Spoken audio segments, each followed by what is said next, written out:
Eliyahu Goldratt, le père fondateur de la théorie des contraintes, disait que s'il n'avait qu'un mot pour résumer la théorie des contraintes, il aurait parlé de focus, de focalisation.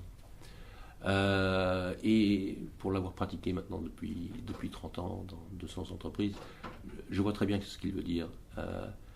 Dans les questions qui gouvernent les performances d'une entreprise, Vilfredo Pareto avait tort. Ce n'est pas 20% des occurrences qui vont déterminer 80% des résultats. C'est bien plus précis que ça. Et même si ceci n'est pas statistiquement valable, je parle souvent de la règle des 1%, 99%.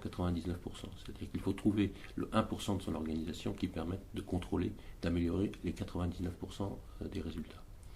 Et si je peux vous donner juste un exemple parmi les 200 de ces dernières années, un gros conflit entre deux principaux acteurs de l'automobile à travers le monde, qui était du fait d'un retard chronique dans une des usines. Dans cette usine, c'était une des UAP. Dans une des UAP, c'était une des machines. Et dans cette machine, c'était une partie seulement des opérations.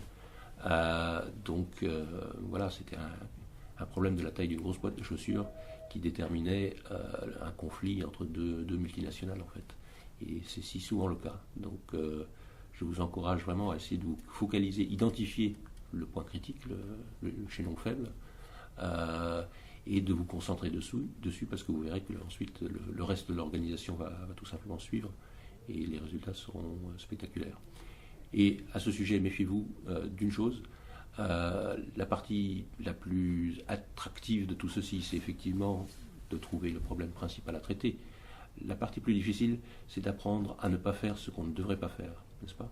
Si on se focalise sur ceci, il ne faut pas faire le reste. Bonne journée.